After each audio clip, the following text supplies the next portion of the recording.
Hello friends, and welcome back to Diablo Golden Ticket. If you've been missing our brooding loner Prince Aidan, I have good news for you.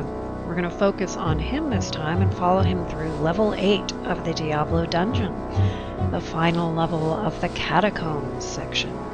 We'll also get a brief check-in on Marina and Jazreth too, and we're about to discover that our heroes aren't the only live humans on this demon-infested level.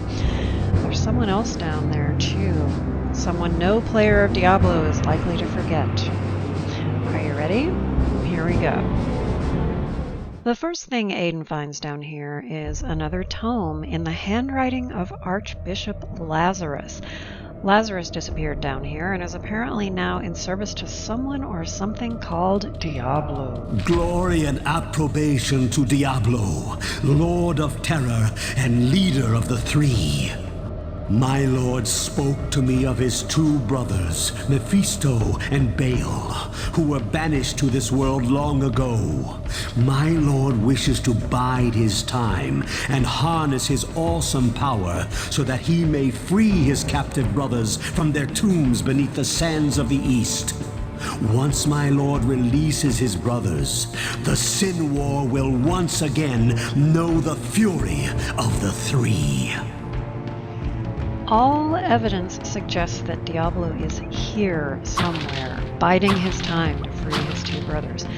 But what is Diablo waiting for? And is it too late for Aidan to stop him?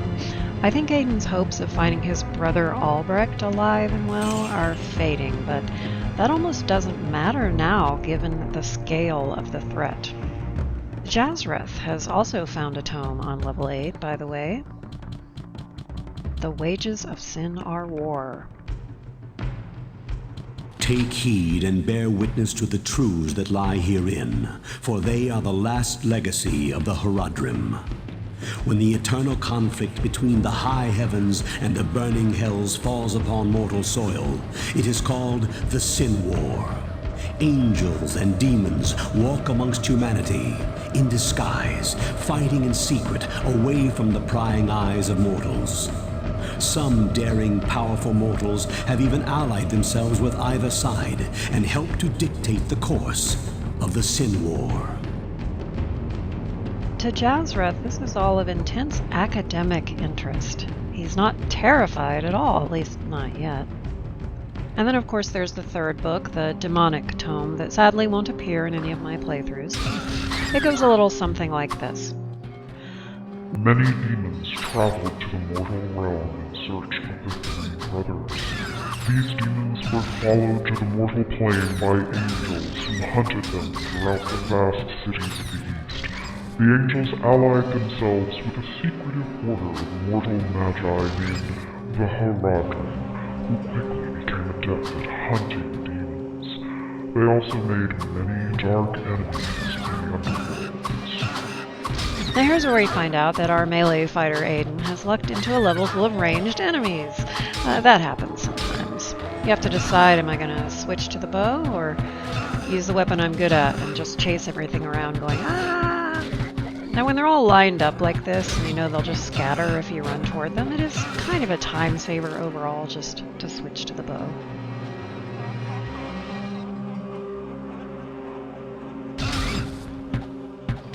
Anyway, regarding that demonic tome, there was really only one angel who officially allied with the Horadrim, but that's a tale for another time.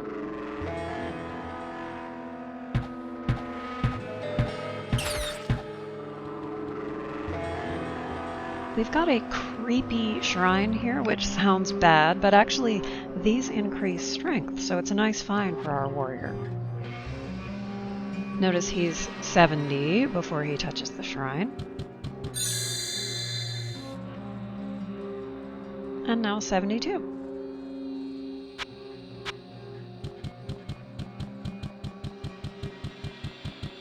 I think it's interesting to contemplate the way Aidan's motivation has been slowly changing as he delves deeper and deeper below the cathedral. At first it was, try to find your brother Albrecht and save any townspeople you can, but the townspeople he found, they had clearly died horribly, not a single survivor. and there's been no sign at all of his brother, even a body. His intention was to search every room of this place until he had something conclusive about his little brother, but instead he just keeps finding more stairs leading deeper down. He's beginning to wonder just how many levels these Aradric monks built and why. There couldn't have been that many of them bunking down upstairs, nor was there a need for catacombs this extensive. I mean, you could kill everyone in Honduras and not run out of room to stash them down here. What is even going on in this place?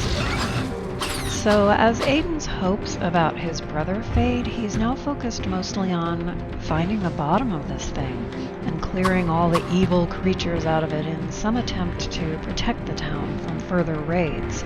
Because, you know, if we ask around in town, we get more detail about what happened to the prince and to Wirt. The story of Wirt is a frightening and tragic one. He was taken from the arms of his mother and dragged into the labyrinth by the small, foul demons that wield wicked spears. There were many other children taken that day, including the son of King Leoric.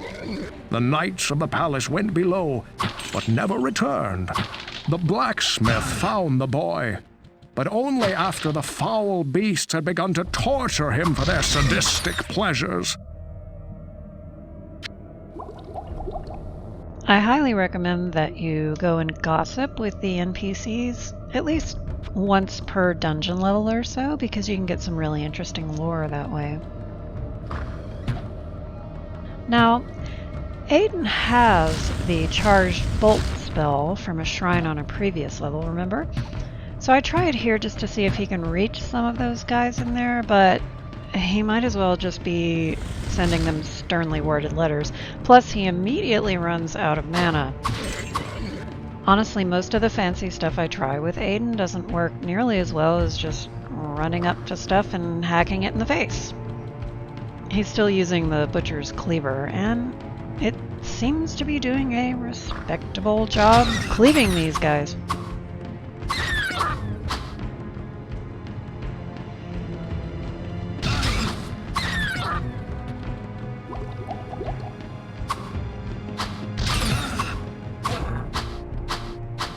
I should warn you though, this is going to be the last level where I can just sort of confidently barge my way into every room and assume I'll live to tell the tale. The catacombs have a sort of gently escalating difficulty that continues nicely from the difficulty of the cathedral levels. But next level we're gonna suddenly get our asses handed to us on Mom's tea tray, so just be prepared.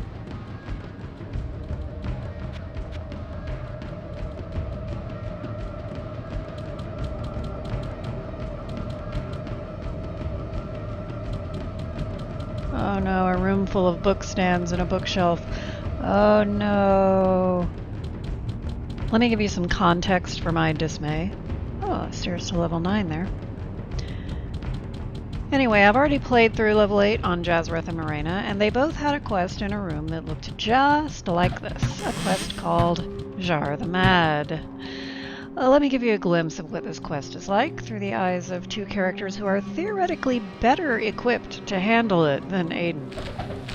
Now, Zhar is a perfectly innocuous madman at first. You can wander in here, grab books right off the stands, no problem. And if you talk to him once, you even get a reward.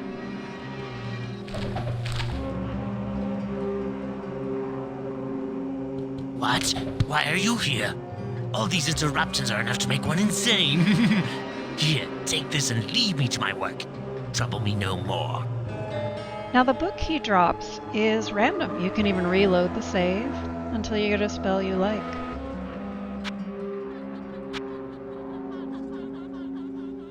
On my third try, I got Chain Lightning. That's one of the spells that all the guides tell you your sorcerer needs, so that's a keeper.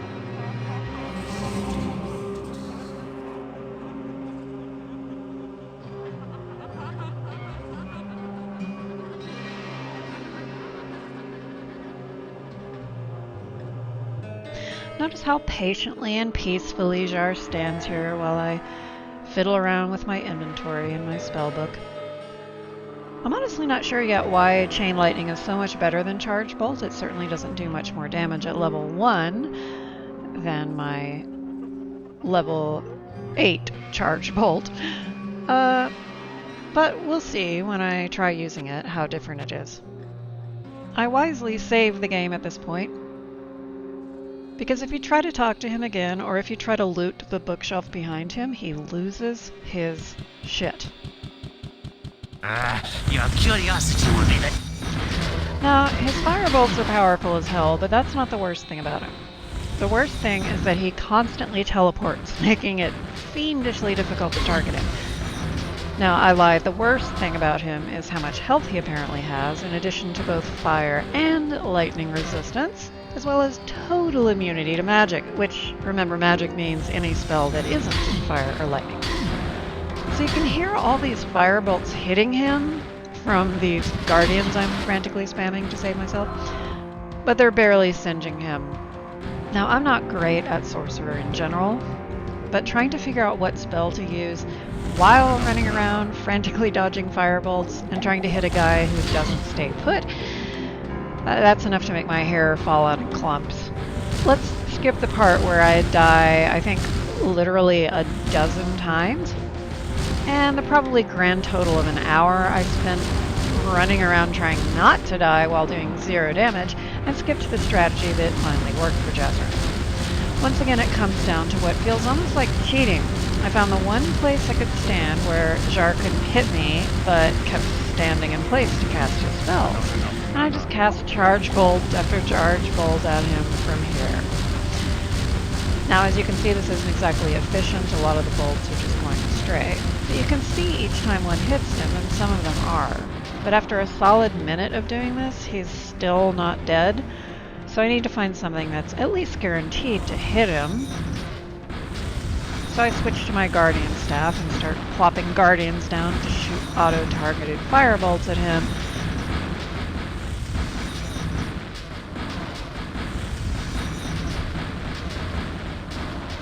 Thankfully, eventually, it works. I am sorry. Did I break your concentration? After this, I had severe carpal tunnel syndrome and a lot less hair, but I thought, well, at least quests are random. Maybe neither of my other guys will get this, and I'm done with him. Nope. Your curiosity will be the death of you. For Morena, the fight ended up being surprisingly straightforward. I used what I'd learned from Jazareth's experience to find a relatively protected spot to stand, and then because she's ranged, she didn't have much trouble with his teleport. He may have lots of magic resistance, but apparently those robes don't do much to stop arrows. I'm sorry. Did I break your concentration? But what's Aidan supposed to do? Fun fact, I also got this supposedly randomly assigned quest on my very first warrior, Peter, and it was a nightmare. I chased that wizard around for, I think it was something like 11 minutes of real-time, constant clicking. Unlike Peter, Aidan has a bow, but he's not very good with it, and, oh, I should probably mention, he has 0 fire resistance right now, so those firebolts would go straight through his armor. Cool carpal tunnel prevention tip, by the way. If you click just once on a distant enemy, assuming you actually do click on them and not the ground, your melee guy will automatically chase him down until he gets that one hit in. You have to be careful about letting some of these guys drag you into nests of other guys, but sometimes that one hit will be enough to one-shot them without your having to do another click. So you don't really have to do the constant clicking thing to save your tendons. At about this point, I notice this flock of familiars coming out of that room, and I start to have a glimmer of hope because, as you recall from Jazareth and Morena's playthroughs of level 8, Zhar's room was completely empty, except for him.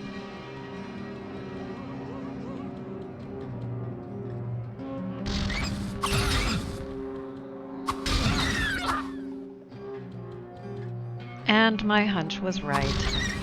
The layout of the room tricked me from a distance, but miraculously and wonderfully, Aidan was spared this quest.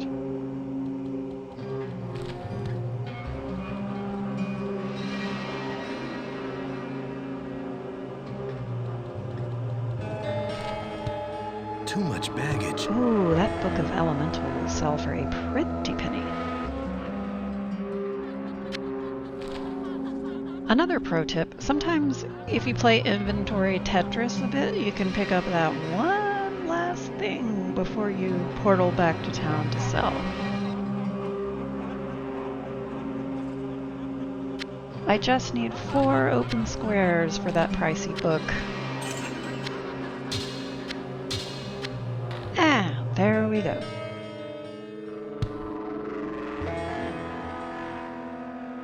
Up to this point, Aidan hasn't really needed his bow, though it's been useful a couple of times. The next section of the dungeon, though, is going to be brutal for an all-melee fighter, if my recollection of Peter's experience is any indication. So it's time to take Aidan's ranged options seriously. Whoa, what can I do for you? We lucked out here in that Griswold is selling a nice bow that gives a huge dexterity boost. I just have to make a little withdrawal from the Bank of Cain, Whoa, what can I do for you? and Aidan will be the proud owner of a bow of precision. Now, if only Ogden was selling something with fire or lightning resistance. Seriously, lack of resistances is about to be a huge problem for Aidan, and so far, I have no solution to this problem. So many books and scrolls I don't need. Spritz on some cologne, Aidan. It's time to go see your favorite goth girl. Well, I have to practically smuggle in the metals and tools I need from caravans that skirt the edges of our damned town. That witch Adria always seems to get whatever she needs. If I knew even the smallest bit about how to harness magic as she did, I could make some truly incredible things. I sense a soul in search of answers. I'm not sure how long it's been in real time since Aidan came back from the war and started paying visits to Adria, but I do know for a fact that she finds him interesting. I think he can tell that she finds him interesting, but right now he's just trying to figure out whether she finds him interesting as in she wants to take notes, or interesting as in she wants to pry off that armor. The sum of our knowledge is in the sum of its people. Should you find a book or scroll that you cannot decipher, do not hesitate to bring it to me. If I can make sense of it, I will share what I find. The curse of every straight single man, he just can't rest until he knows if he's got a chance of hitting that. By this time, Adria has probably told him at least the basics about herself, probably more than she's told the others, because his personal interest in her has been pretty obvious, and he doesn't seem afraid of her. Aside from old Cain, who drinks with her sometimes at the Rising Sun and discusses old texts and Herodric lore, she doesn't have much in the way of friends in Tristram. I imagine she's not very forthcoming with Aidan, but she might have mentioned that she came from west of Tristram. She was born in Kingsport, lost her parents at a young age, and she's relied on her mysterious arcane talents to survive since then. Though she doesn't speak much about the details of her youth, Aidan recognizes someone burdened with disturbing memories, and so he feels a kinship to her.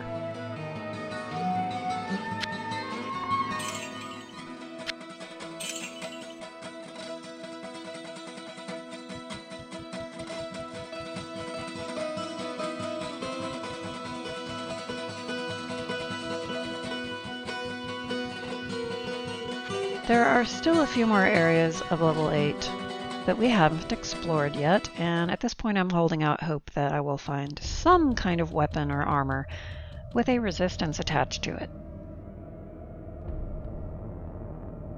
We've got to look in every chest, every barrel, in the steaming viscera of every goat man, everywhere.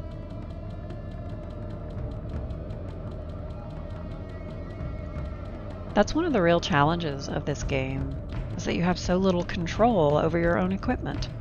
I actually like that. In so many games it's a matter of choose the one right set of gear, take the one right approach. But in Diablo 1, every game is a slightly different game with slightly different available equipment, even slightly different bosses to fight. And so your success depends upon you as an individual, your ability to adapt and strategize, to use your strengths and make up for your inevitable weaknesses.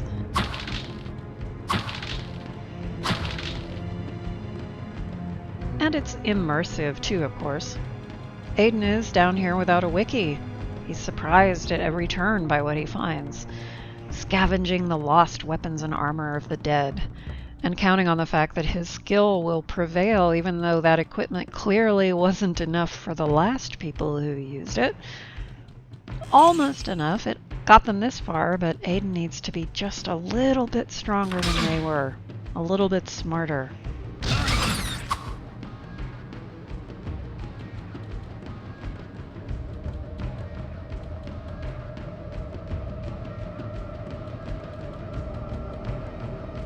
Since we're approaching kind of a halfway point, let's take a moment to review what our heroes have learned so far from Cain's various blathering and from the tomes they've discovered both on this level and on the final level of the cathedral. The Herodic tomes have told us about the Great Conflict, the ongoing war between the high heavens and the burning hells, where no one ever seems to win.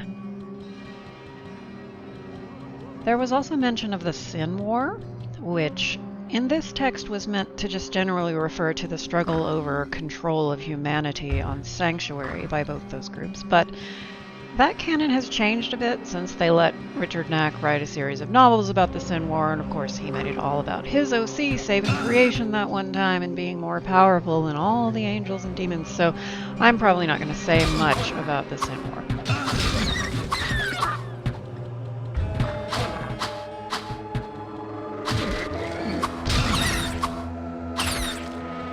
Another event that has capital letters is the Dark Exile.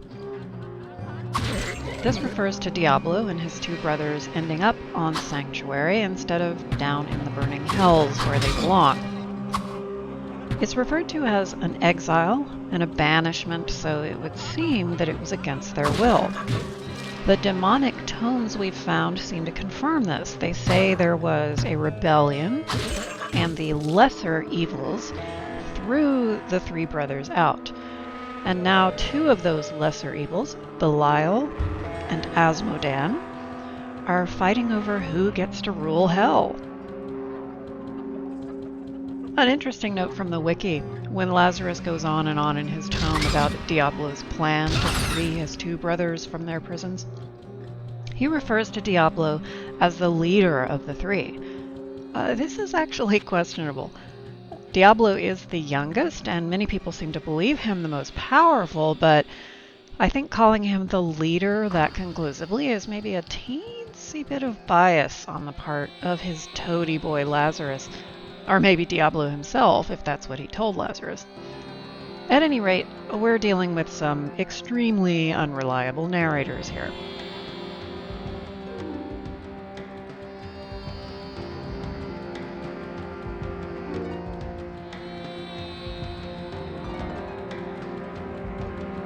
Now, I don't think Aidan is particularly intrigued by all the details and hierarchies and shifts of power, not the way Cain and Jazrath are. But he's looked at the tomes, and he's probably sat in the tavern brooding and listening to Adria and Cain debate and philosophize. And he knows one thing for sure. Diablo's plan is bad, and someone needs to stop him.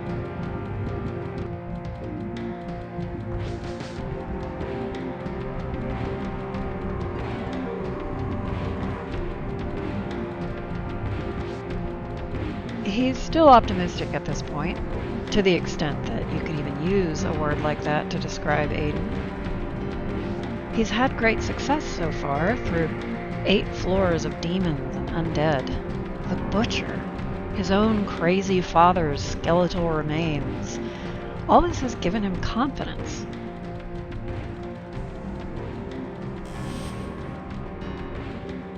But alas, I did not find any resistance items on this level, And so that confidence is about to be shattered on level 9. Tune into the next video to find out just what exactly Aidan is in for.